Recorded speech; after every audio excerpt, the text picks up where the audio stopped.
Hello friends, welcome back to my YouTube channel Study media.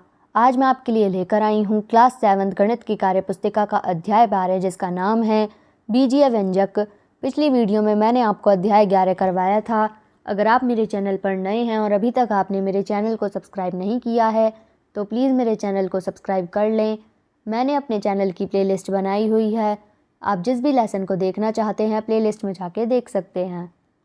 तो चलिए अध्याय 12 शुरू करते हैं। प्रश्न 1, दिए गए कथनों को बीजीय व्यंजक के रूप में लिखो। किसी संख्या का 3 गुना 3x, किसी संख्या के 5 गुने से 10 अधिक 5x + 10, किसी संख्या के 4 गुने से 4 कम 4x - 4, किसी संख्या के 7 गुने से 3 अधिक 7x + 3, 3x का 7 गुना 3x × 7 यानी 21x, -y के 2/3 से 6 कम -y × 2/3 -6 यानी कि -6। प्रश्न 2, केतन ने एक मैच में x रन बनाए, दूसरे मैच में उसने पहले मैच से 25 रन अधिक बनाए हैं।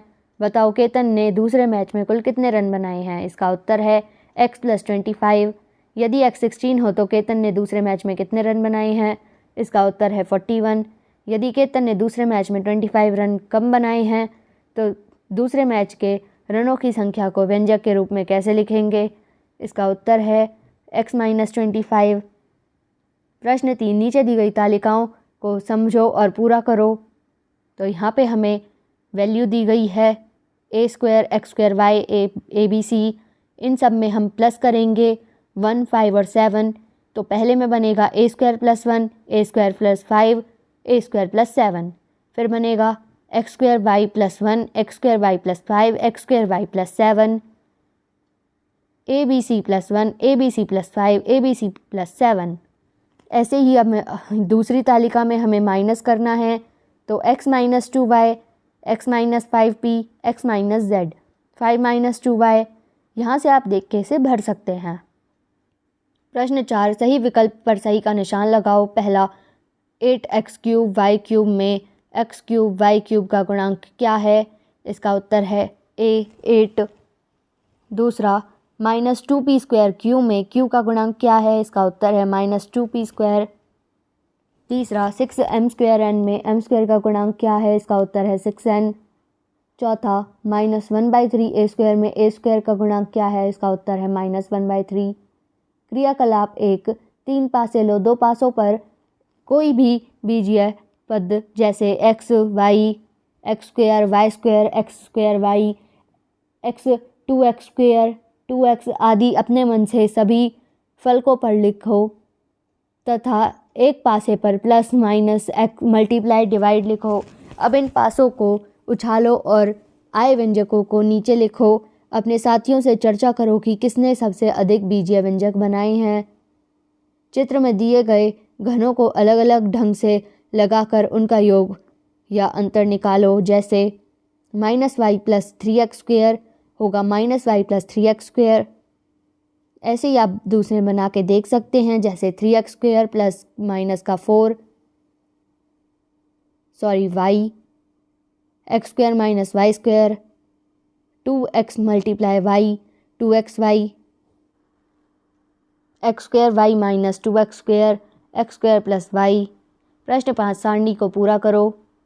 बीजीय पद 8x और 9y। संख्यात्मक गुणांक समान या असमान। समान असमान। पद का बीजीय गुणनखंड समान या असमान। असमान। पद समान या असमान। विजातीय। कारण पदों में चर अलग अलग हैं। दूसरे में 2mn 6mn² m²n। असमान। समान। विजातीय। चरों की घात अलग अलग है। 60² 5t³ असमान। समान। विजातीय। अलग। चरों की घात अलग अलग है। ऐसे ही आप बाकी के भी देख के इसमें से सारणी में से भर सकते हैं। प्रश्न 6, आओ अब बीजीय व्यंजकों को जोड़कर देखते हैं। 2x + 3x रोहन का आया 5x और रोशन का भी आया 5x। क्या रोहन और रोशन दोनों सही हैं। इसका उत्तर है हाँ। अब तुम करो। तो 4a + 3a, यहाँ पे आएगा 7a, 5m + 6m 11m, 4xy + 7xy + 3xy, ये आएगा 14xy, 14ab + 42ba + 2ab आएगा 58ab। इसी तरह -5a + 2a को रोहन और रोशन कैसे करेंगे? इसका उत्तर है, दोनों का आंसर आएगा -3a, पर तरीका अलग अलग है, यहाँ पे आप देख सकते हैं।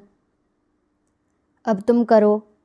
5m - 4m, 1m यानी m, 3x - 7x -4x, -8pq + 6pq - 2pq -4pq, 16xy - 12yx 4xy। दो या अधिक समान पदों का योग या अंतर एक समान पद होता है जिसका संख्यात्मक गुणन सभी समान पदों के गुणांकों के योग का या अंतर के बराबर होता है। प्रश्न 7, 3a + 5 और 5a - 3 को अंकिता व अनु ने निम्न प्रकार से जोड़ा। अंकिता का आया 8a + 2 और अनु का 10a। क्या दोनों ने सवाल सही किया है, हाँ या नहीं? इसका उत्तर है नहीं, अनु ने गलत किया। कारण देकर बताओ। अनु ने 5 - 3 को 2 ना लिखकर 2a लिख दिया, जो कि गलत है। अब तुम भी करो। 3pq + 5qp + 7qr एवं 4pq + 8qr को जोड़ो। इसका आंसर आएगा 12pq + 15qr। 2mn - mn एवं 6nm को जोड़ो। 8nm। तीसरा, xy - 4x, 4y - xy और 4x - 4y को जोड़ो। इसका आंसर आएगा 0। 24p - 13q - 7pq + 5 एवं 13 - 7p + 5q + 2qp को जोड़ो। इसका आंसर आएगा 17p - 8q - 5pq + 18। 7a - b + 3 में a - b को जोड़ो। इसमें आएगा 8a - 2b + 3।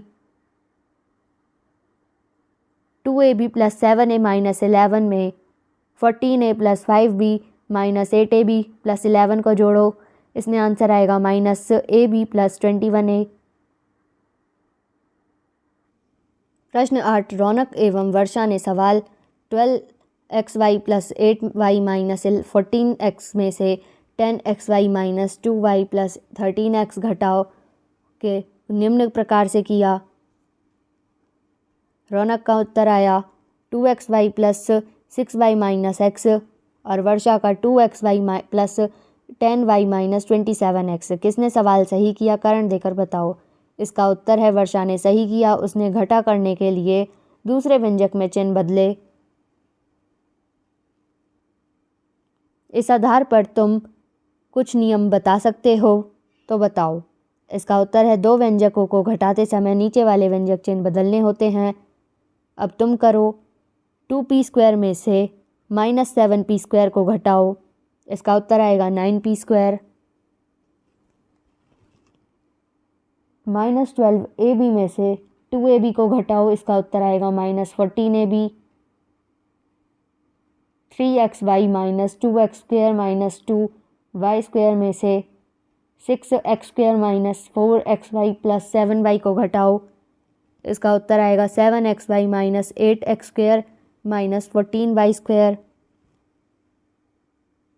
42p² q² + 22p² + 30q² में से -11p² - 7q² + 26p² q² को घटाओ। इसका उत्तर आएगा 16p² q² + 33p² + 37q²। Fifth, 4m² n + 3nm² - 7mn में से 3m² n + 7nm + 14 को घटाओ। इसका उत्तर आएगा m² n + 3nm² - 14mn - 14। 2n² minus 4n² plus 7n² में से 6n² माइनस 13 को घटाओ। इसका आंसर आएगा -n² प्लस 13। एक पद को घटाने का अर्थ है कि उसके योजक प्रतिलोम को जोड़ना। घटाए जाने वाले व्यंजक के प्रत्येक पद से नीचे लिखे चिन्ह से यह जानने में मदद मिलती है कि कौन सी संक्रिया की जानी है। प्रश्न 9, x = 4, y = 3 मानते हुए नीचे दिए गए बीजीय व्यंजकों को सरल कीजिए और रिक्त स्थान में सही चिन्ह ग्रेटर देन, लेस देन या इक्वल टू भरो। तो पहले में आएगा ग्रेटर देन, दूसरे में आएगा लेस देन, तीसरे में भी लेस देन, चौथे में भी लेस देन, पांचवें में आएगा इक्वल टू।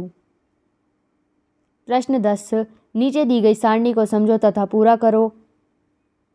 x + 2 = 10।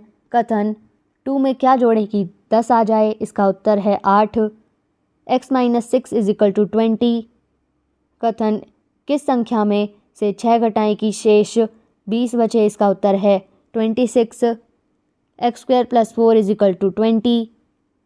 तो x की वैल्यू आएगी 4। 2p² + 7 = 57। p की वैल्यू आएगी 5। 3m + 2 = 50। m की वैल्यू आएगी 16। प्रश्न 11, जब p = -4 हो तो तब निम्न व्यंजकों का मान ज्ञात करो।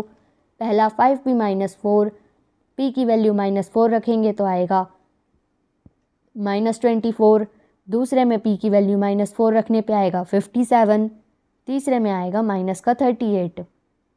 प्रश्न 12, जब x = 0, y = 1 और z = -1 हो तो निम्न व्यंजकों के मान ज्ञात करो।